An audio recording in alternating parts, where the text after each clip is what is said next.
कि कामयाब होने के लिए नहीं, काबिल होने के लिए पढ़ो। सक्सेस के पीछे मत भागो, एक्सेलेंस का पीछा करो। सक्सेस झक मार के तुम्हारे पीछे आएगी। So hello dear students, I welcome you all in this video. This video is basically to explain you about Rajasthan Engineering Admission Process REAP 2025.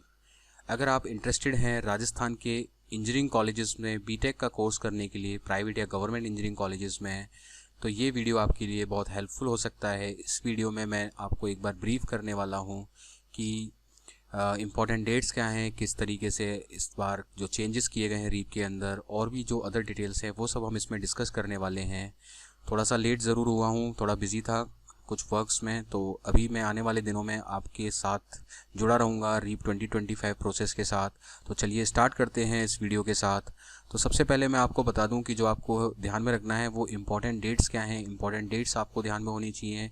Eligibility criteria क्या है, सब्जेक्ट ग्रुप का कॉम्बिनेशन क्या है, किस ब्रांच में कौन सा आप ऑप्ट कर सकते हैं सब्जेक्ट ग्रुप के साथ, और रीप 2025 में क्या नया है एज़ कम्पेयर टू 2024, और आउट ऑफ राजस्थान से आप बिलोंग कर रहे हैं तो आप कैसे एडमिशन ले सकते हैं रीप में। अगर आप वर्किंग प्रोफेशनल हैं तो उनके लिए क्या गाइडलाइंस हैं, वो सब हम इस वीडियो में समझने वाले हैं। तो सबसे पहले देख लेते हैं जो इम्पॉर्टेंट डेट्स हैं। तो रीप का जो पोर्टल है वो ओपन हो चुका है और उस पर आपको सबसे पहले रजिस्ट्रेशन फॉर्म फिल करना है, ऑनलाइन एप्लीकेशन फॉर्म या रजिस्ट्रेशन फॉर्म जिसको बोलते हैं, जिसके लिए जो फ़ीस डिसाइड की है राजस्थान इंजीनियरिंग एडमिशन प्रोसेस ने वो ₹590 है। 590 पे करके आप रजिस्टर कर सकते हैं। और इसकी जो स्टार्ट डेट है वो स्टार्ट हो चुकी है, जैसा कि आप जानते होंगे। तो 28/5/2025 से ये फॉर्म फिल होने स्टार्ट हो चुके हैं। और इसकी जो लास्ट डेट है पेमेंट ऑफ ऑनलाइन एप्लीकेशन की वो 30/6/2025 है। इस डेट तक आप पेमेंट कर सकते हैं और फिर पेमेंट करने के बाद भी आपको एक्स्ट्रा 2 दिन मिल जाते हैं कि आप अपना रजिस्ट्रेशन फॉर्म फिल करके उसको सबमिट करा सकते हैं। तो उसके लिए जो last full and final date है वो 2/7/2025 है, बट 30/6/2025 तक आपको पेमेंट कर देना है, तभी आप ये रजिस्ट्रेशन फॉर्म 2/7/2025 तक फिल कर सकते हैं। तो इन डेट्स का आपको बहुत ध्यान में रखना है। और उसके बाद जब आप फॉर्म फिल कर लेते हैं तो उसके बाद आपको जो भी आपने काउंसलिंग में कॉलेज चूज़ किए हैं उनकी चॉइसेस को लॉक करना होता है। अगर आप लॉक नहीं भी करेंगे तो भी ऑटोमेटिकली लॉक हो जाती है। तो आप जब फॉर्म फिल करें तो उसको लॉक नहीं करें, क्योंकि कई बार आपको बहुत सारे चेंजेस करने पड़ जाते हैं। तो अपनी जो चॉइस फिल की है उसके अंदर बहुत सारे चेंजेस होते हैं, तो लॉक आप बाद में ही करें। तो चॉइस फिलिंग की जो डेट है वो 13/7/2025 तक है। तो 13/7/2025 को तक आप अपने कॉलेजेस की चॉइस को अनलॉक रखें। और जैसे आप श्योर हो जाते हैं, आप फाइनल डिसीजन पे पहुंच जाते हैं कि आपने जो चॉइसेस फिल की हैं वो एकदम अप्रोप्रिएट है, तो आप 13/7/2025 तक एक बार रीचेक करके पूरा फॉर्म और 13/7/2025 तक अपने फॉर्म की जो चॉइसेस हैं उनको लॉक करके कंप्लीट डिपॉजिट करा सकते हैं। एक बात का खास ध्यान में रखना है कि जो रीप की जो ऑफिशियल वेबसाइट है जहां से आपको सारी ऑफिशियल इन्फॉर्मेशन मिलेगी वो reap2025.com है। अगर आप गूगल पे सर्च करते हैं रीप तो अभी ये साइट रैंक नहीं कर रही है, क्योंकि अभी जस्ट इन्होंने नई क्रिएट करी है। तो जैसे जैसे स्टूडेंट यूज़ करेंगे तो ये रैंक करनी स्टार्ट हो जाएगी।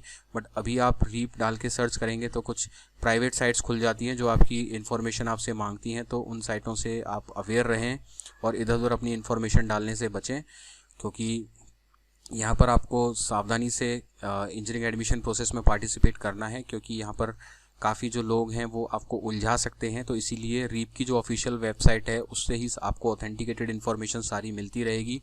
तो आप रेगुलरली रीप की ऑफिशियल वेबसाइट को ही विज़िट करें और इधर उधर से जो भी इन्फॉर्मेशन मिलती है उनसे सावधान रहें। तो जो ऑफिशियल वेबसाइट है वो reap2025.com है, अगर आपको ऑथेंटिकेटेड और ऑफिशियल इन्फॉर्मेशन चाहिए तो। उसके बाद हम बात कर लेते हैं कि इस बार रीप ने क्या नया इंट्रोड्यूस किया है।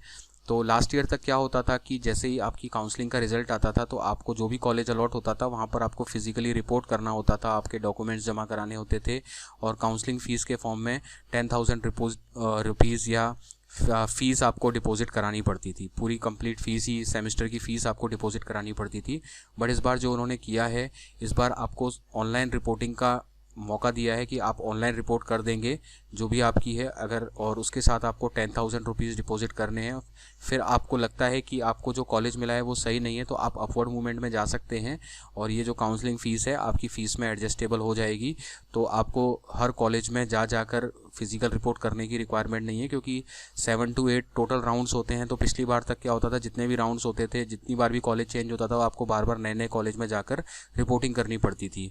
बट इस बार क्या है कि जब तक आप फाइनल कॉलेज डिसाइड नहीं कर लेते तब तक आप ऑनलाइन रिपोर्टिंग से काम चला सकते हैं। ऑनलाइन रिपोर्टिंग आपको करनी होगी और जब आपका कॉलेज फाइनल हो जाएगा, जिस भी कॉलेज को आप फाइनल कर देते हैं, तो वहाँ आपको फिजिकल प्रेजेंस देना है। फिजिकल प्रेजेंस देकर वहाँ पर आपको अपने ओरिजिनल डॉक्यूमेंट जमा कराने हैं और जो भी आपकी रेस्ट ऑफ द फीस बची है वो आपको वहाँ पर जमा करानी है। तो इस बार ये बहुत अच्छा इन्होंने स्टेप लिया है। अदरवाइज़ स्टूडेंट को इससे काफ़ी प्रॉब्लम होती थी, दूर दूर से स्टूडेंट आते थे तो फिज़िकली रिपोर्ट करना, बार बार कॉलेज चेंज हो रहा है तो फिज़िकल रिपोर्टिंग करने में काफ़ी दिक्कत आती थी। तो ये नया इन्होंने इंट्रोड्यूस किया है कि इस बार आपको ऑनलाइन रिपोर्टिंग ही करनी है और काउंसलिंग फ़ीस के फॉर्म में सिर्फ 10,000 डिपॉजिट करने हैं, जो पहले ट्यूशन फ़ीस, सेमेस्टर फ़ीस जमा करनी होती थी। तो ये एक बड़ा एडवांटेज है इस बार आपके लिए। उसके बाद देख लेते हैं कि रीप 2025 अगर आप इंजीनियरिंग में एडमिशन लेना चाह रहे हैं तो उसके लिए एलिजिबिलिटी क्राइटेरिया क्या है। एक तो 10+2 एग्जामिनेशन क्लियर होना चाहिए इन सब्जेक्ट्स के साथ, physics, maths, chemistry, computer science, यहाँ पर जो सब्जेक्ट्स हैं आप चेक कर लीजिए। अगर आपके पास ये सारे सब्जेक्ट्स हैं तो आप एलिजिबल हैं इंजीनियरिंग बीटेक में एडमिशन लेने के लिए। और यहाँ पर अगर आप जनरल कैटेगरी से बिलोंग कर रहे हैं तो 45% इन टोटल होना चाहिए 3 सब्जेक्ट्स का कॉम्बिनेशन। इन 3 सब्जेक्ट्स के कॉम्बिनेशंस, जो भी आप 3 सब्जेक्ट कॉम्बिनेशन लेते हैं उसके अंदर 45% मार्क्स होने चाहिए। अगर आप रिजर्व कैटेगरी से बिलोंग कर रहे हैं तो 40% मार्क्स होना चाहिए रिजर्व कैटेगरी के केस में।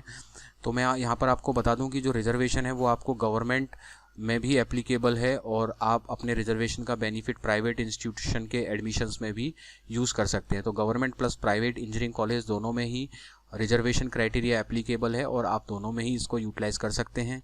इसके अलावा अगर आपने डिग्री इन वोकेशनल स्ट्रीम किया हुआ है तो भी आप इंजीनियरिंग के अलाइड सेक्टर्स के लिए एलिजिबल हैं।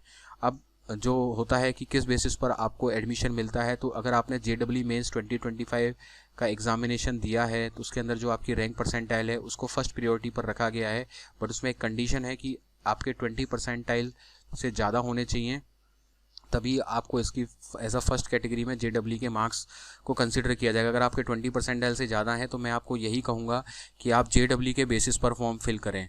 अगर आप 12th के बेसिस पर फिल करेंगे तो वो सेकंड प्रायोरिटी पर होता है। तो वहाँ पर लास्ट ईयर काफ़ी स्टूडेंट्स ने क्या किया, उनके 12th में अच्छी परसेंटेज थी, 98%, 97 इस तरीके की परसेंटेज थी, तो उन्होंने 12th के बेसिस पे फॉर्म फिल कर दिया था और उन्होंने JEE का एग्ज़ाम भी दे रखा था। तो उन्होंने JEE का उसमें कुछ भी मेंशन नहीं करा। तो हुआ क्या कि उनके JEE के एग्ज़ाम देते हुए भी और 12th में मार्क्स अच्छे होते हुए भी वो अच्छा कॉलेज सिक्योर नहीं कर पाए। तो अगर आपने JEE का एग्ज़ामिनेशन दिया है तो आप उसके बेसिस पर ही फॉर्म फिल करें, क्योंकि फर्स्ट प्रायोरिटी पर JEE के मार्क्स को ही दिया गया है। चाहे आपके 12th में कितने भी अच्छे मार्क्स हैं, लेकिन अगर JEE किसी स्टूडेंट ने भर दिया, उसके 12th में अच्छे मार्क्स नहीं है, तो प्रायोरिटी JEE के स्टूडेंट को ही दी जाएगी, चाहे उसके 12th में आपसे कम मार्क्स क्यों ना हो। तो इस चीज़ का खास ध्यान में रखें। अगर आपने JEE का एग्जामिनेशन दिया, आपके पास स्कोर कार्ड है, तो आप फर्स्ट प्रायोरिटी पर JEE के फॉर्म के साथ, JEE के मार्क्स के साथ ही अपना फॉर्म फिल करें। उसके बाद सेकंड प्रायोरिटी पर है आपकी जो क्लास 12th में परसेंटेज बनी है, उसको सेकंड प्रायोरिटी पर रखा गया है। तो JEE के बेसिस पर आप सबसे पहले जिन्होंने JEE के बेसिस पर फॉर्म फिल किया गया उनको कॉलेज अलॉट होगा। उसके बाद फिर सेकंड प्रायोरिटी पर आपके 12th के मार्क्स, जिन्होंने 12th के बेसिस पर फॉर्म लिया उनको सेकंड प्रायोरिटी पर रखा गया है। और उसके बाद D vocational engineering technology courses, degree in vocational courses है, उसको थर्ड प्रायोरिटी पर रखा गया है। तो आपको इस प्रायोरिटी का खास ध्यान में रखना है कि अगर आपने JEE का दिया है तो बिल्कुल फॉर्म में उसको मेंशन करें, उसको बताएं कि आपने JEE का दिया, उसके बेसिस पर आप अप्लाई कर रहे हैं। तो नेक्स्ट बात कर लेते हैं कि किस यहाँ पर जो ग्रुप कैटेगरीज क्या क्या हैं, कि आप किस ब्रांच के लिए एलिजिबल हैं, तो वो देख लेते हैं। अगर आपने 12th class physics, chemistry, maths के साथ कंप्लीट की है तो आपको ग्रुप 1 में रखा गया है और ग्रुप 1 में you are eligible for all branches. आप सभी ब्रांचेस के लिए क्या हैं, एलिजिबल हैं। उसके बाद ग्रुप 2 की बात करें तो physics, maths and 1 additional remaining subject है यहाँ पर। जैसे यहाँ पर ये एडिशनल सब्जेक्ट्स बता रखे हैं, फिजिक्स मैथ्स के साथ अगर इनमें से कोई भी एक सब्जेक्ट अगर आपके पास है तो आप इन सारी ब्रांचेस के लिए एलिजिबल हो जाते हैं। ये आप रीड कर लेना। यहाँ पर AI, कंप्यूटर, ज़्यादातर कंप्यूटर से रिलेटेड सारी ब्रांचेस हैं, कंप्यूटर, इलेक्ट्रॉनिक्स, इंफॉर्मेशन, IT, ये सारी ब्रांचेस आप ले सकते हैं अगर आपके पास फिजिक्स मैथ्स के साथ इनमें से कोई एक एडिशनल सब्जेक्ट्स है तो। उसके बाद ग्रुप नंबर थर्ड है। ग्रुप नंबर थर्ड में केमिस्ट्री है और उसके बाद आपके पास 2 एडिशनल सब्जेक्ट्स हैं केमिस्ट्री के साथ, इनमें से कोई एडिशनल सब्जेक्ट्स है तो आप टेक्सटाइल केमिस्ट्री को ऑप्ट कर सकते हैं। उसके बाद ग्रुप नंबर 4 में फिजिक्स केमिस्ट्री है आपके पास और एडिशनल रिमेनिंग सब्जेक्ट है तो agriculture, engineering, smart agri tech, textile chemistry, इन सब में आप जा सकते हैं। और ग्रुप नंबर 5 की बात करें तो एग्रीकल्चर स्ट्रीम है, यहाँ पर आप एग्रीकल्चर इंजीनियरिंग में कर सकते हैं अगर आपने एग्रीकल्चर स्ट्रीम के अंदर अपनी 12th क्लास कंप्लीट की है तो इन ग्रुप्स के अकॉर्डिंग आप अपनी ब्रांचेस देख सकते हैं कि आप किस पर्टिकुलर उसमें एलिजिबल हैं। तो अगर फिजिक्स केमिस्ट्री मैथ्स है तो कोई प्रॉब्लम ही नहीं है, you are eligible for all branches. Next देख लेते हैं जो सीट डिस्ट्रीब्यूशन होता है उसका जो सिस्टम होता है वो किस तरीके से होता है। तो काउंसलिंग प्रोसेस में एक तो गवर्नमेंट इंस्टीट्यूट होते हैं और एक प्राइवेट इंस्टीट्यूट होते हैं, दोनों ही पार्टिसिपेट करते हैं। तो प्राइवेट प्लस गवर्नमेंट इंस्टीट्यूशन दोनों में ही जो एडमिशन प्रोसेस होता है वो रीप काउंसलिंग के थ्रू ही होता है। तो गवर्नमेंट इंस्टीट्यूट की बात करें तो यहाँ पर 85% सीट्स जो होती हैं वो राजस्थान कैंडिडेट्स के लिए रिजर्व होती हैं और रिमेनिंग 55% जो सीट्स होती हैं वो यहाँ पर आउट ऑफ राजस्थान कैंडिडेट्स के लिए रिजर्व होती हैं, आउट ऑफ राजस्थान के लिए हो जाती हैं यहाँ पर। और वहीं प्राइवेट इंस्टीट्यूशन में बात करें तो यहाँ पर जो 70% सीट्स होती हैं वो राजस्थान कैंडिडेट्स के लिए रिजर्व होती हैं और उसके बाद जो 15% सीट्स होती हैं वो यहाँ पर वो आउट ऑफ राजस्थान कैंडिडेट्स के लिए होती हैं, आउट ऑफ राजस्थान कैंडिडेट्स के लिए यहाँ पर ये रिजर्व होंगी। और जो रिमेनिंग 15% सीट्स होती हैं यहाँ पर वो मैनेजमेंट कोटा होता है, वो सिर्फ प्राइवेट इंस्टीट्यूशंस में होता है तो उन पे मैनेजमेंट बेसिस पर एडमिशन दिया जाता है, वो काउंसलिंग प्रोसेस से बाहर का पार्ट होता है। तो इस तरीके से जो सीट डिस्ट्रीब्यूशन का क्राइटेरिया है, प्राइवेट में 70%, 85% seat Rajasthan government colleges and 15% is out of Rajasthan and 15% is of management quota. उसके बाद मोड्स की बात कर लेते हैं तो इसके अंदर टोटल यहाँ पर जो मोड्स हैं इस बार रीप के अंदर टोटल 9th राउंड तक काउंसलिंग चलेगी। बट मैं आपको एक बार बता दूं कि अगर आपने रीप का रजिस्ट्रेशन फॉर्म फिल किया है तो आप राउंड 1 से लेकर राउंड 8 तक एलिजिबल होंगे। तो इसलिए मैं सजेस्ट करता हूँ, ये सब बात की बातें हैं कि आपको कॉलेज ज्वाइन करना है नहीं करना है, बट अगर आप एक ऑप्शन लेकर चलना चाहते हैं तो रीप का जो रजिस्ट्रेशन फॉर्म है वो ज़रूर फिल करें। क्योंकि पिछली बार क्या हुआ, काफ़ी स्टूडेंट्स हैं उन्होंने रीप का रजिस्ट्रेशन फॉर्म फिल नहीं किया, उनके मार्क्स भी JEE में अच्छे थे, फिर वो कह रहे थे कि बीच में हम फिल कर सकते हैं। तो अगर आपने किसी हाथ से डेट निकल गई तो बीच में आप बिल्कुल फॉर्म फिल नहीं कर पाएंगे और इन राउंड 1 से लेकर राउंड 8 तक आप किसी भी प्रोसेस में पार्टिसिपेट नहीं कर पाएंगे। फिर आपको डायरेक्ट एडमिशन के लिए वेट करना पड़ेगा अगर उसमें सीट वैकेंट हो जाती हैं। अगर ऊपर वाले राउंड्स में सीट वैकेंट हो जाती हैं तो आपको सिर्फ और सिर्फ डायरेक्ट एडमिशन का वेट करना पड़ेगा जो कि इंस्टीट्यूट लेवल पर होता है। तो वहाँ पर कई बार आपकी रैंक अच्छी होते हुए या 12th में मार्क्स अच्छे होते हुए भी आपको अच्छा कॉलेज नहीं मिल पाता है अगर आपने रीप का रजिस्ट्रेशन नहीं किया। तो रीप का रजिस्ट्रेशन में 590 रुपीज़ लग रहे हैं, तो मैं यही सजेस्ट करूंगा कि आप रजिस्ट्रेशन फॉर्म ज़रूर फिल करें अगर आप इस काउंसलिंग प्रोसेस का हिस्सा बन के रहना चाहते हैं। तो बाकी सारी चीज़ें बाद में आती हैं कि आपको ज्वाइन करना है नहीं करना है या फिर क्या करना है, क्योंकि लास्ट वाला राउंड तो जिन्होंने रजिस्ट्रेशन फॉर्म फिल किया उनके लिए जी भी ओपन है और जिन्होंने नहीं किया उनके लिए भी है। तो लास्ट वाले राउंड के लिए तो सभी एलिजिबल हो जाते हैं, बट अगर आपने रजिस्ट्रेशन फॉर्म नहीं फिल किया तो राउंड 1 से लेके 8 तक आप एलिजिबल नहीं हो पाएंगे। तो इस चीज़ का खास ध्यान में रखें। तो राउंड 1 TFWS सीट्स क्या हो जाता है, तो राउंड 1 से लेके 3 ये TFWS का ही चलता रहेगा। उसके बाद राउंड 4 आउट ऑफ राजस्थान के लिए हो जाता है, round 5 upward for out of Rajasthan होता है and round 6 is Rajasthan candidates only. तो ये सारी सीटें जब इनका जो कोटा है जब वो फिल हो जाता है या फिर उसमें कुछ सीटें ब्लैंक हो जाती हैं तो सारी सीटें मर्ज हो जाती हैं मेन सीट में और फिर उन सीटों पर भी राजस्थान के स्टूडेंट्स के कैंडिडेट को सीट्स मिलनी यहाँ पर अलॉट हो जाती है। तो कैसे कैसे होगा मैं आने वाले वीडियोस में आपको इसके बारे में बताता रहूँगा। उसके बाद अपवर्ड मूवमेंट होता है राजस्थान के लिए, अपवर्ड मूवमेंट सेकंड होता है और इंटरनल स्लाइडिंग ये इंस्टीट्यूट लेवल पे होती है। तो डिटेल में अलग अलग वीडियोस में जैसे जैसे काउंसलिंग प्रोसेस प्रोसीड करेगी मैं सभी के बारे में आपको बताता रहूँगा। उसके बाद मैं आपको बता दूँ कि अगर आपके मार्क्स JEE में अच्छे मार्क्स आए हैं और आप फीस अफोर्ड नहीं कर सकते ज़्यादा तो TFWS स्कीम है जो कि AICTE की स्कीम है जो कि हर कॉलेज में सभी को 5% ऑफ टोटल सीट्स यहाँ पर रखनी पड़ती हैं, जिसके अंदर क्या होती है आपकी ट्यूशन फीस माफ़ होती है। ट्यूशन फीस नहीं लगती है, सिर्फ और सिर्फ डेवलपमेंट फ़ीस के लिए नाममात्र फ़ीस लगती है और जो इंजीनियरिंग की जो इतनी महंगी एजुकेशन है वो आपकी बहुत कम फीस में हो जाती है अगर आपको TFWS सीट अलॉट हो जाती है। तो 5% का मतलब हो गया सपोज़ किसी कॉलेज के पास 30 सीटें हैं तो वहाँ पर 2 सीटें मिल जाती हैं, किसी के पास अगर 60 सीटें हैं तो वहाँ पर आपको इसके अंदर 3 सीटें अवेलेबल हो जाती हैं। तो बाकी इसका डिटेल वीडियो मैं बना दूंगा कि TFWS सीट कैसे मिल सकती है, क्या क्या इसका क्राइटेरिया है। तो TFWS सीट के लिए भी आप एलिजिबल हो सकते हैं। जो मेन इसका है जो सिस्टम है वो 5% का क्राइटेरिया होता है। हर ब्रांच में 5% सीट्स TFWS की रिजर्व होती हैं, और जो भी पूरा जो सीट मैट्रिक्स है उसका ध्यान में रखकर आपको किस कॉलेज के पास ये 5% अवेलेबल है नहीं है, क्योंकि इसमें लास्ट ईयर की सीट्स फिल होने के बाद उन्हीं ब्रांचेस में ये मिल पाता है, सभी में TFWS सीट अवेलेबल नहीं हो पाती हैं। तो ये भी मैं आपको डिटेल में बता दूंगा कि किस कॉलेज के अंदर ये TFWS सीट एग्जिस्ट कर रही है, किसके अंदर नहीं कर रही हैं। तो चलिए नेक्स्ट देख लेते हैं। अगर आप आउट ऑफ राजस्थान कैंडिडेट हैं, तो आप अगर राजस्थान में इंजीनियरिंग करना चाहते हैं, राजस्थान के इंजीनियरिंग कॉलेज में, तो राजस्थान गवर्नमेंट ने 15% जो अप्रूव्ड इनटेक होता है वो आउट ऑफ राजस्थान कैंडिडेट्स के लिए रिजर्व किया हुआ है। तो आउट ऑफ राजस्थान के लिए भी 15% कोटा है। स्पेशली गवर्नमेंट कॉलेज में आप इसको अवेल कर सकते हो। बाकी प्राइवेट कॉलेजेस में तो सीटें अदर ब्रांचेस में काफ़ी वैकेंट रह जाती हैं, तो वहाँ पर डायरेक्ट एडमिशन्स में भी आप ले सकते हो। बट अगर आप गवर्नमेंट कॉलेजेस में लेना चाहते हो तो वहाँ पर 15% सीट्स का कोटा होता है, रिजर्व होता है आउट ऑफ राजस्थान कैंडिडेट्स के लिए। बाकी इसका डिटेल वीडियो में मैं आपको एक्सप्लेन कर दूंगा। उसके अलावा ये सारे स्टेप प्रोसेस होने के बाद फिर भी अगर आपको एडमिशन रह जाता है तो एक लास्ट मैनेजमेंट कोटा होता है, जो कि सिर्फ प्राइवेट इंस्टीट्यूशंस के पास होता है, जहाँ पर 15% सीट्स होती हैं, तो वहाँ पर भी आप जा सकते हैं। तो वैसे तो AICTE के गाइडलाइंस है कि मैनेजमेंट कोटे में भी कोई एक्स्ट्रा चार्ज नहीं लेना है, कुछ भी नहीं लेना है। जो रेगुलर सीट की फ़ीस होती है उसी फीस में एडमिशन देना होता है। नियम तो यही हैं, बट कॉलेज अपने अकॉर्डिंग कुछ ना कुछ इसमें करते रहते हैं, बट नियम के हिसाब से तो वही फ़ीस चार्ज करनी होती है। तो एक मैनेजमेंट कोटा का भी एक ऑप्शन रहता है, एट द लास्ट रहता है ये सब।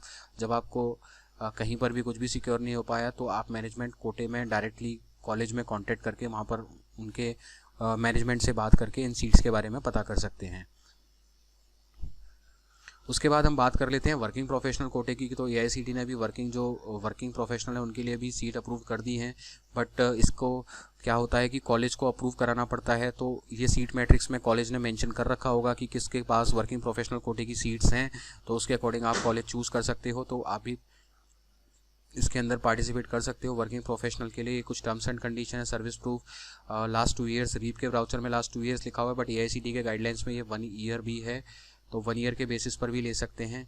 उसके बाद आपको ये कुछ अपने डॉक्यूमेंटल प्रूफ वहाँ पर देने होते हैं, और जो मेन क्राइटेरिया है कि आपका जो इंस्टीट्यूट है जो आपने चूज़ किया है वो आपके वर्किंग प्लेस से 75 किलोमीटर के डिस्टेंस रेडियस में होना चाहिए। तो ये कुछ क्राइटेरिया है। अगर आप वर्किंग प्रोफेशनल हैं तो भी इंजीनियरिंग करना चाहते हैं तो कर सकते हैं। AICTE ने इसके लिए एलिजिबल कर दिया, बट ये डिपेंड करता है कि किस कॉलेज में वर्किंग प्रोफेशनल के सीट हैं, किस में नहीं हैं।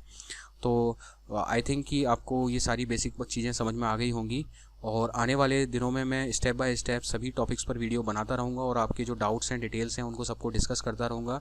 तो इस वीडियो को सुनने के बाद भी अगर आपके कुछ क्वेरीज़ हैं, डाउट्स हैं, तो वो कमेंट बॉक्स में कमेंट करके पूछ सकते हैं।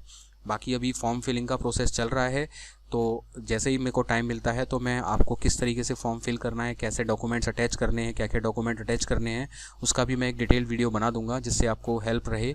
और फिर भी अगर कोई क्वेरी रहती है तो आप कमेंट बॉक्स में कमेंट कर ज़रूर पूछ सकते हैं। मैं आपके सभी क्वेश्चंस का आंसर्स देने की कोशिश करूंगा।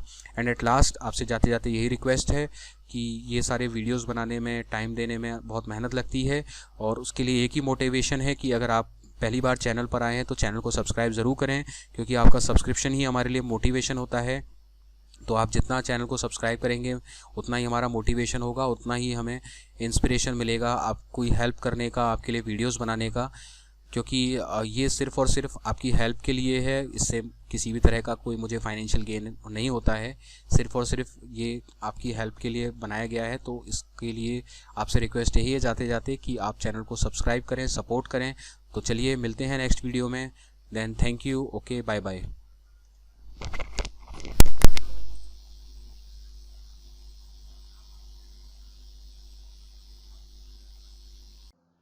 Hello students. Scroll the playlist at Admission Master for admission process. Fee structure, college review, previous year cutoff, previous year placement record, how to select branch, how to report college, how to complete reporting documents, insights of college, admission process, many more to come. I am with you in your college journey, so subscribe Admission Master and be a part of community.